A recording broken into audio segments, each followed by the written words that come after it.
होगा जब हमारे बॉडी में एस्जेंथिन ज़्यादा हो जाए या कम हो जाए। तो भाई लोग सुनो, एस्जेंथिन जो होता है ना एक पावरफुल एंटीऑक्सीडेंट होता है जो mainly micro algae, salmon, shrimp, crab और क्रिल जैसे ऑर्गेनिज्म में पाए जाते हैं, जो कि यही सब होते हैं। ठीक है, आपका सैल्मोन हो गया, श्रिम्प हो गया, कार्प हो गया, या फिर माइक्रो ऑल्गे हो गया, क्रिल हो गया, यही सब होते हैं। ठीक है, इसी सब में पाया जाता है। यह जो होता है एक कैरोटेनॉइड पिगमेंट होता है जो कि हेल्थ के लिए बहुत ही और काफ़ी ज़्यादा फायदेमंद होता है। लेकिन अगर हमारे बॉडी में इसकी ये जो होता है एस्जेंथिन कम हो जाए या ज़्यादा हो जाए तो फिर क्या क्या हो सकता है, इसी के बारे में आज हम लोग जानेंगे। शॉर्ट इन्फॉर्मेशन है, उससे पहले देखिए this video is proudly sponsored by Ram मुक्ति मां। देखिए, जब हमारे बॉडी में एस्ट्रोजेंथिन जो होता है ना वो कम हो जाए तो हमारे बॉडी में क्या क्या होता है उसके देखते हैं। देखिए, ऐसा एक्चुअली तब होता है, मतलब एस्ट्रोजेंथिन तभी कम होगा जब हमारे बॉडी में डाइट या एंटीऑक्सीडेंट जो रिच फूड कम हो जाते हैं। जो भी एंटीऑक्सीडेंट ज़्यादा वाला जो फूड होता है वैसा फूड जिसमें एंटीऑक्सीडेंट ज़्यादा होता है वो हमारे कम हो जाए हमारे बॉडी में, मतलब हम कम खाना खा रहे हैं एंटीऑक्सीडेंट रिच वाले, तो ये होता है। ठीक है, ऑक्सीडेटिव स्ट्रेस ज़्यादा हो तब ये होता है, जब जैसे स्ट्रेस हो गया, पॉल्यूशन, स्मोकिंग, डिजीज जैसे स्ट्रेस आजकल हर एक इंसान को जो प्राइवेट सेक्टर में काम करते हैं या फिर गवर्नमेंट सेक्टर में काम करते हैं उनको जो ऑक्सीडेटिव स्ट्रेस ज़्यादा हो जाता है तब एस्जेंथिन जो होता है कम होता है। एजिंग हो रही हो तभी, जैसे एजिंग हो रहा है धीरे धीरे तभी होता है। एजिंग क्यों होता है? पोल्यूशन कारण जल्दी एजिंग होता है, इसलिए एस्जेंथिन भी कम हो जाता है। इसके नुकसान या सिम्टम देखते हैं। देखिए, सबसे पहला इसका सिम्टम्स ये होता है जो फ्री रेडिकल्स जो होते हैं वो डैमेज बढ़ जाते हैं। जितने भी फ्री रेडिकल डैमेज होता है ना वो बढ़ जाता है। जैसे सेल जो होता है वो जल्दी डैमेज होने लगते हैं, स्किन एजिंग होने लगती हैं। अब जैसे एस्जेंथिन कम होगा तो स्किन का भी एजिंग होने लगेगा। ठीक है, स्किन एजिंग हो जैसे रिंकल हो गया, डलनेस हो गया, इलास्टिसिटी भी लॉस होने लगती है, आई डैमेज होने लगता है, जैसे आपका मैकुलर डीजेनरेशन होने लगता है। ठीक है, डीजेनरेशन का रिस्क बढ़ जाता है कब?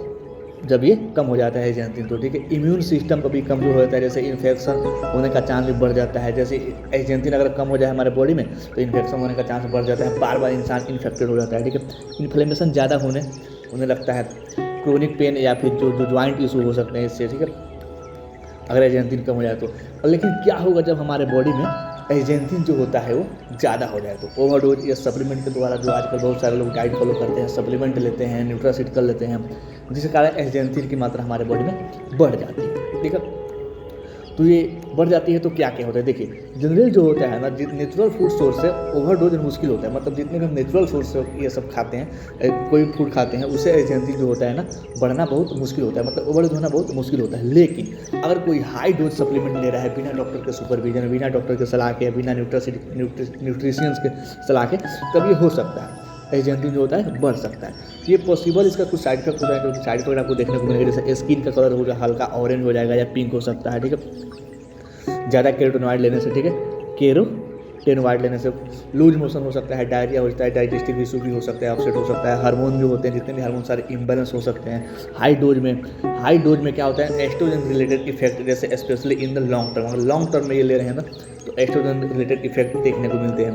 ब्लड थिनिंग हो जाता है। ठीक है, अगर कोई ऑलरेडी ब्लड थिनर ले रहा है तो उसको रिस्क बढ़ जाती है। कोई ब्लड थिनर ले रहा है, कोई भी मेडिसिन ब्लड थिनर का ऐसा ले रहा है, इससे बताए कमेंट करके कौन कौन से ब्लड थिनर होते हैं। ओके, ब्लड थिनर जो ले रहा है ना उसके साथ अगर एस्जेंथिन लेगा तो भी उसके साथ रिस्क होता है। ठीक है, लो ब्लड प्रेशर, क्योंकि यह वेसोडाइलेटर करता है। ये क्या करता है? लो ब्लड प्रेशर भी करता है, क्योंकि ये वेसोडाइलेटर होते हैं कौन?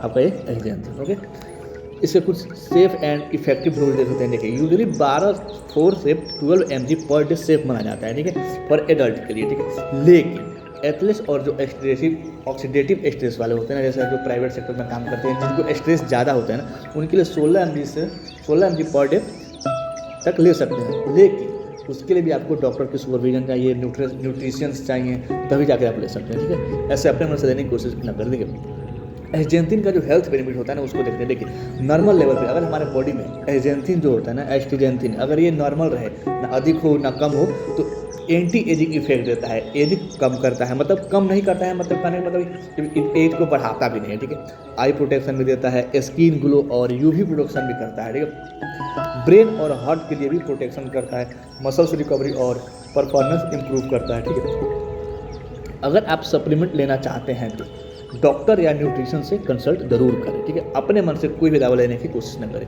देखिए इसका जो नेचुरल सोर्स होता है लाइक सैलमन हो गया, श्रिम्प्स हो गया, माइक्रो अलगी हो गया, ये सब सप्लीमेंट से ज़्यादा सेफ होता है। मतलब ये अगर सप्लीमेंट, ये जो सप्लीमेंट्स होता है ना, ये जो नेचुरल सोर्स होते हैं, ये से इससे लेने से ज़्यादा सेफ होता है, ठीक है। दवा लेने से थोड़ा बहुत डोज अप डाउन हो सकता है, ज़्यादातर हाई ही होगा, कम तो नहीं होगा लेकिन हाई हो सकता है, ठीक है। उसके बाद से ये MCQ होगा जो कि मैं कमेंट सेक्शन और जो कमेंट वाला सेक्शन है वहाँ पे मैं पोस्ट कर दूँगा, चाहे तो आप जाकर के वहाँ से देख सकते हैं। या फिर अब MCQ लगाने से क्या होगा, कंसेप्ट क्लियर हो सकता है। और हाँ, अगर आपको कहीं भी ऐसा लगा हो कि नहीं ये वाला जो पॉइंट है गलत इन्फॉर्मेशन दिया गया, इस वहाँ पे गलत इन्फॉर्मेशन दिया गया है, तो आप कमेंट करके बिल्कुल ही बता सकते हैं। मिलते हैं एक नए टॉपिक के साथ, तब तक के लिए thanks for watching this video.